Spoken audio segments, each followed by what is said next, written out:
Hey guys, it's Kevin again, and this is going to be the final classic horror movie review for this year at least. Unfortunately, this can be the final one because Halloween's tomorrow, guys, and I wanted the final one to be the day before Halloween because tomorrow's Halloween, and I just don't want to do horror review on Halloween. I just don't think it's a good idea in the long run.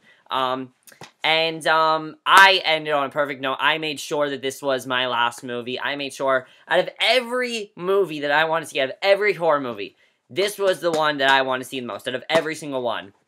Because, I told you guys this before, this movie is credited as one of the most disturbing movies of all time, credited as the scariest horror movie of all time, and that movie is the 1973 supernatural thriller horror classic, The Exorcist. Now, The Exorcist, this is a movie I want to see for such a long time, by the way, guys. This is a director's cut, which I highly recommend you watch. Definitely watch the director's cut.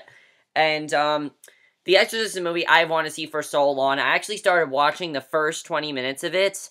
I watched the first 20 minutes of it when it initially, last year, but I didn't get a chance to review it to you guys, and I don't know why. I never finished it. I don't know why I never finished it, and I definitely should have.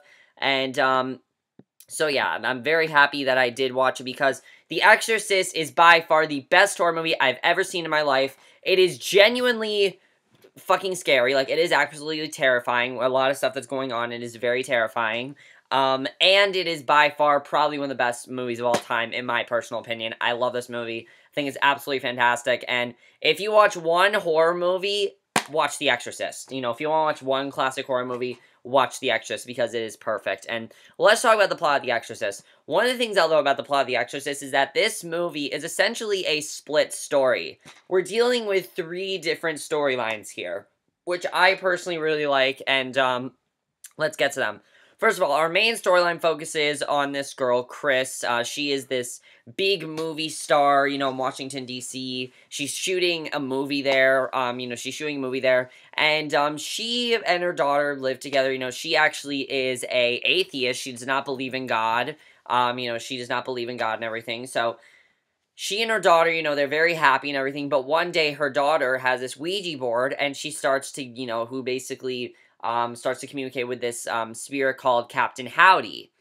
This imaginary friend, Captain Howdy, and her mother is very concerned, definitely, about what's going on with her, because very soon Regan starts swearing, constant swearing, and abnormal strength, and eventually it ends up getting really, really bad for her, and that's basically what her plot is. The second plot deals with this guy, Mirren, who is an archaeologist and a priest, and he finds a small amulet and realizes that it matches that of a statue of Pazua, who is an evil demon he's dealt with many years ago. And the third plot deals with this other, with this guy named, he is a troubled priest, Father Damien Caras, who basically, he has just gotten over, he's taking care of his mother has just died, and because of this, he has lost all faith completely. He does not, he's very upset with his life, he's lost complete faith, and it's very sad to watch, and those are basically the 3 stories, and what I love is that eventually all 3 of those stories connect, which I will talk about, but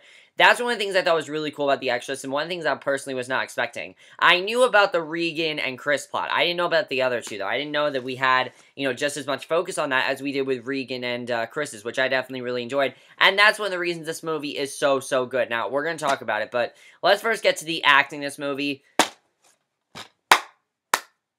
The acting in this movie is absolutely fantastic, and I love that about this movie. It's one of the best things about this movie by far is the acting. Our main star here is Ellen Bernstein as Chris McNeil, and she plays such a great role here. I love her character, definitely. She was very good. She was, you could see that she's going through really an emotional breakdown when she's trying to find her daughter and find out what's happened to her. She really wants to help her, and it's so well done the way she did it. She was so full of emotion, and I loved her character so much. She just was a very devoted mother, and I definitely really loved that about Ellen Bernstein. I thought she was definitely a very good character, and she was just absolutely fantastic in my opinion. I loved her character. So then you have Max von Sydow as Mirren, who is basically the elderly priest there. He's this elderly priest and archaeologist. And he's very, quiet. He was definitely really, really great in the movie. I thought that definitely he did a very good job. He's not in the movie as much as you think, but he definitely is an extremely important character because he's dealt with exorcisms before, so he knows how to commit exorcisms, and, he knows how to unpossess people. Like, he is definitely a very important figure in the movie, definitely. But in my opinion, the best person in this movie, the best performance was from Jason Miller as Karas. I mean, he is just absolutely fantastic in this movie. He did such a good job. His character was so hurt, in the sense that he's lost all faith, and he has to get his faith back in the worst times, basically. He plays such a great role. I love what ended up happening to his character. He's such a great character, and I definitely really love that about his character. He definitely did a great job. Linda Blair as Regan is surprisingly a supporting role, because even though Chris's daughter is possessed, her being possessed is a supporting thing. Basically it's about her trying to find her daughter, and I thought she did great for what she did, but she's actually not in the movie that much because eventually Mercedes McCabbage, who plays the demon Pazuzu, takes over, and this girl is fucking amazing. Like, seriously. She disguised her voice perfectly. She sounded just like a man. She was absolutely fantastic, and I thought she was just amazing. Just amazing in this movie. She was absolutely great. So, I love that about all the characters. The acting was great. Let's get to the directing this movie. The directing this movie is by William Friedkin, and he did a great job. Speaking of director, as I said, you definitely need to watch the director's cut because it includes one of those important scenes in the movie. In my opinion, I thought was a very terrifying scene.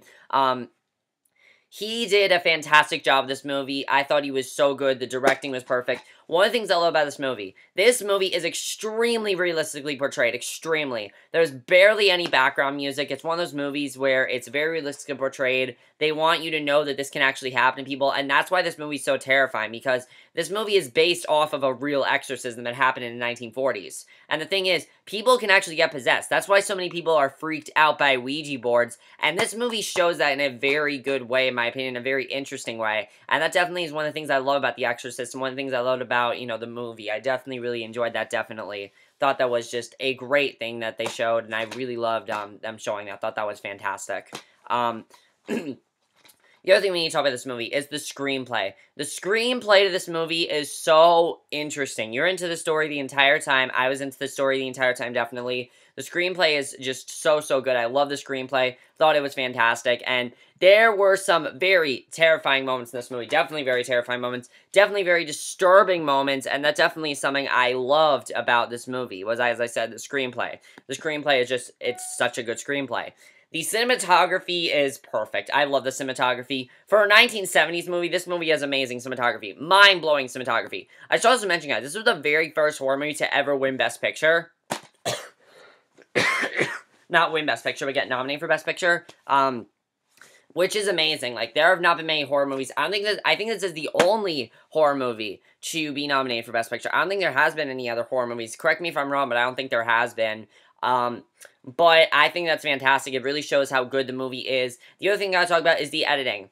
This movie is over 2 hours long, and it goes by like that. Like, I was so surprised how fast this movie went. Like, I'm like, wow, this is going by extremely fast. The movie's very slow-paced, which is definitely one of my favorite parts about this movie, because if this movie would not be as slow-paced as it is, then the payoff would not be as good as it is, because you, in the beginning of the movie, do not know what you're in for. The movie in the beginning of the movie is not a horror movie. The movie's not a horror movie, actually, until her daughter becomes possessed. That's when the movie starts to become a horror movie. And I think that's absolutely fantastic. A lot of people actually said this movie's not a horror movie and a supernatural thriller. I would have to concur with that, definitely, because this movie has some very genuinely scary moments, but the first half is more of a supernatural thriller, definitely, and I definitely really enjoyed that, and that's definitely something I just loved about The Exorcist, and I thought that was just fantastic about this movie, definitely, was the editing. Thought the editing was great. So, now let's talk about the spoilers for The Exorcist, which, these are huge spoilers. I'm sure you guys know about some of the spoilers. Exorcist is probably the most famous horror movie of all time. Like, if someone says, what's your favorite horror movie? Most people will say The Exorcist. Most people will say it's the scariest horror movie they've ever seen. And we're going to talk about why. So, let's get you these spoilers. If you guys have not seen The Exorcist, do not watch the rest of this review, because I'm going to spoil some of the scariest moments in this movie. I'm going to spoil some of the best twists in this movie, and some of the things I just loved about this movie to death. So let's just get to it. So, of course, in the second half of this movie, I knew this was coming. All three stories combined. Basically, that detective is questioning Chris and also, Kara's Damien. And, he's lost all faith in God and everything.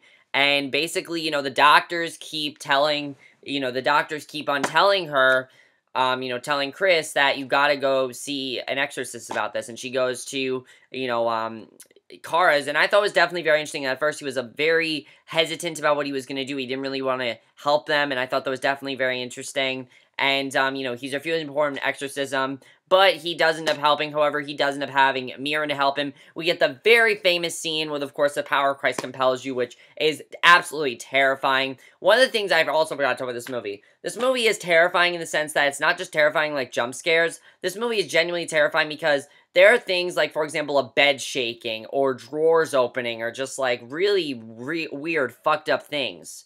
That's really what makes this movie scary, is this, you know, the whole thing of like the bed shaking and her not being able to control it and things like that. It's crazy, like how crazy this movie definitely gets. And of course, you know, Mirren arrives. They end up trying to perform the exorcism. It does not end up working because the demon gets the best of them. And basically, he's dismissed after a break. You know, he pretty much can't go through with it. He returns and finds out that Mirren died. And basically, he returns to the room where Regan is now free from her bindings and Mirren's left dead. And basically, he assaults Regan and orders the demon to take him instead. He ends up possessed and he kills himself, which honestly I thought was a very good way to end his storyline, because we know he was so full of, you know, not really rage, but, you know, sadness and depression, and he really just didn't have any faith in anything anymore, so he just killed himself. I thought that was a perfect way to end the storyline, definitely, and I was fine with that. I really liked the payoff to his storyline, and basically he throws himself from the window. He ends up dying, but of course he receives the last rites from his friend, Father Dyer, who was actually a guy who's trying to help him go through this tragedy,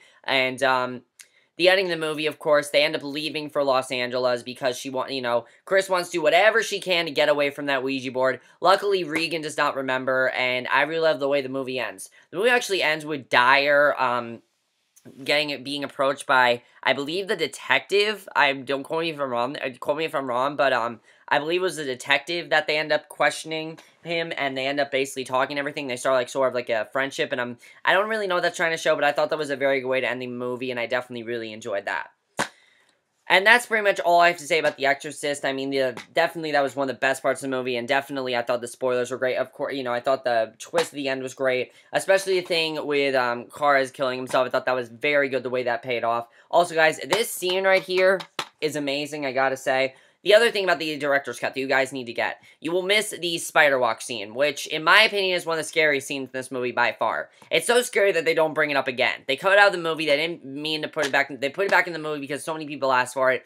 I think it is extremely satisfying. I was really fine with it. I know a lot of people go back and forth with it, but I thought it was definitely really good. My only thing is that it's really abrupt, and that's really the only complaint I have with this movie was the spider walk scene. And if I had any complaints about the director's cut, it's that there were some scenes that dragged on a little bit too much. But the theatrical cut is perfect. I have no issues with the theatrical cut. I think the theatrical cut is perfect. I do know what was put into the movie because I went on this site that talks about all the stuff that was from the director's cut, and I realized, you know, oh, this was put in. You will miss a very good scene if you don't get the director's cut. You'll miss a scene where Regan is being tested on by all these doctors, and we actually see what's going on. It's about a 8-minute scene, but it definitely is very good, and definitely one of the best scenes in this movie by far, and definitely one of the things I recommend you guys check out about this movie. Also, this movie has been reported as the scariest movie of all time. Now, will I say that it is? I would have to say yes, because the thing with this movie is that it's not scary in the sense of, you know, as I said, jump scares, or that it's just scary in the sense of the demon being possessed. It's scary because it could all actually happen.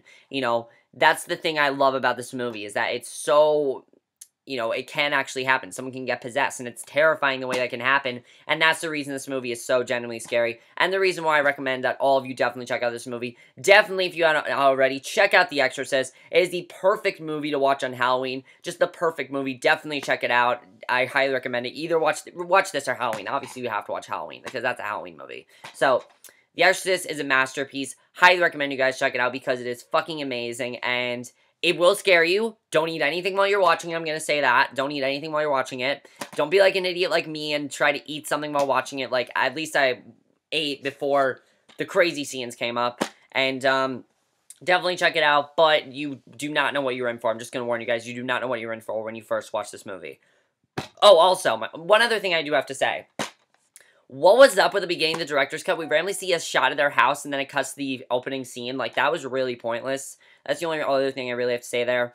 But overall, guys, that's it for my review, The Exorcist. Overall, guys, please check out this movie. It is fucking amazing. I love it to death. It is by far the best classic horror movie I ever watched. The best horror movie I've ever watched. I was so into the story. I thought the story was so engaging. And I love that about the movie, definitely. Now, let me talk about something. Basically, guys, this is the end of my classic movie reviews. They're not done forever, though. Because what I am going to do, guys, is if I do end up watching a classic movie, like, say, just randomly I watch one, I will review it to you guys. If there's, say, maybe a, like, special edition set that comes out or something, and I want to get it, I'll review that to you guys. I'm actually planning on getting, possibly for Christmas, the Gone with the Wind box set. I might end up getting that and review that to you guys, because that's something I do want to get. So, we'll have to see what happens there. Of course, I will be doing my regular movie reviews, but for right now, my classic movie reviews are not going to be as consistent. I'm sorry these Halloween movie reviews were not as consistent as I wanted them to be. It wasn't as consistent just because of school and things like that. I didn't get a chance to watch as many as I wanted to. Plus, I was planning on watching Night of the Living Dead, but I didn't, and I'm watching that next year, definitely. But I will see you guys in my next video. Let me know what you guys saw of this movie. You know, overall, I'm sure a lot of you are sad to see these classic movie reviews go. I'm sorry, guys. I have to do this. It's really sad to get, it's really sad to get rid of these classic movie reviews. They're not done forever, though. I will continue to do them. They're not gone or anything. They're going to continue, definitely, because I really like, doing these classic movie reviews for you guys. Because I get to watch some really, really good movies. I get to watch some of the best movies of all time.